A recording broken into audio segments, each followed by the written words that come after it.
aku pengen tahu gimana sih hukumnya saham di Islam, Pak? Nah, kan kita harus perlu pahami dulu apa itu saham, ya kan? Yang pertama ini sebenarnya sudah dibenarkan oleh para ustadz-ustadz, para pemuka agama seperti apa itu namanya, Ustadz Abdul Somad, ya kan? Ustadz Buya Yahya, gitu, dan lain-lain. Nah, pada dasarnya kan saham itu adalah hak, ya kan? Saham itu adalah lembaran hak kepemilikan sebuah perusahaan.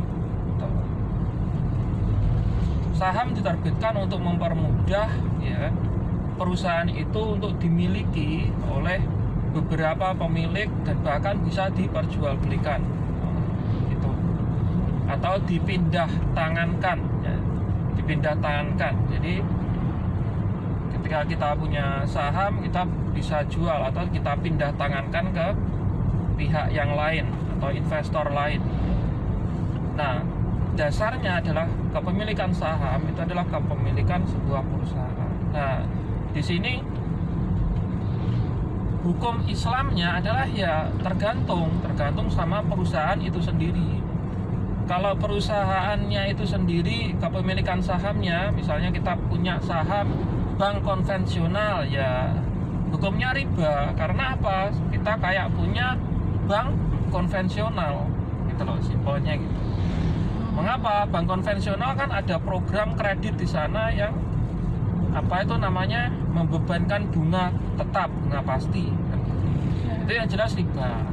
Atau kita punya saham bank saham perusahaan asuransi konvensional, ya riba hukumnya, karena apa itu resiko itu tidak bisa diperjualbelikan, gitu kan. Atau kita punya saham yang memproduksi minuman keras, ya haram, karena kita kayak punya perusahaan dan kita jual minuman keras yang haram, gitu. Akan tetapi kalau kita punya saham dari perusahaan-perusahaan yang tidak dilarang oleh agama dan bahkan memiliki manfaat bagi kemaslahatan umat, nggak cuman halal lagi, malah justru berpahala bagi kita, gitu. Karena perusahaan tersebut, misalnya perusahaan buku untuk pendidikan anak-anak, dengan perusahaan tersebut anak-anak bisa pintar, ya kan, bisa belajar, bisa apa itu namanya, bertumbuh, ya otomatis selain kita punya bisnisnya, kita punya perusahaannya, karena kita mendidik umat, mendidik generasi muda, ya otomatis dapat kecipratan pahala. Atau kita punya saham dari rumah sakit swasta, atau saham dari apa itu namanya, farmasi yang bisa untuk menyembuhkan orang-orang sakit, ya selain kita dapat keuntungan dari kepemilikan saham perusahaan tersebut, ya kita dapat pahala, gitu. Atau kita punya saham dari perusahaan transportasi yang bertujuan untuk apa itu namanya, mengurangi titik jenuh sistem transportasi yang ada, menyelamatkan planet ini dari industri yang merugikan. Nah, visinya kan mulia.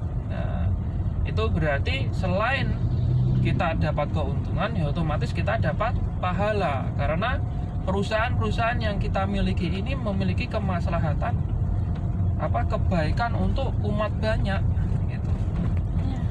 Nah, itulah mengapa teman-teman hati-hati juga jika bermain reksadana, karena reksadana itu kita pasrahkan uang kita kepada manajemen investor, manajemen investasi. Jadi bisa saja manajer investasi itu menginvestasikan dana kita ke perusahaan-perusahaan yang dilarang oleh agama tanpa kontrol kita, karena reksadana itu sendiri pada hakikatnya dia hanya mencari keuntungan, gitu, profitable, nggak mencari mana ini halal, mana ini haram. Makanya reksadana itu sendiri jika tidak syariah, ya memang mungkin ada reksadana yang dijamin kesyariahannya, apalagi reksadana konvensional, ya otomatis hukumnya subhat, kita kan nggak ngerti, kan gitu. Akan tetapi yang jelas sumber keuntungan dari saham, apakah itu capital gain ataukah dividen, itu memang pure murni keuntungan dari hasil sebuah usaha.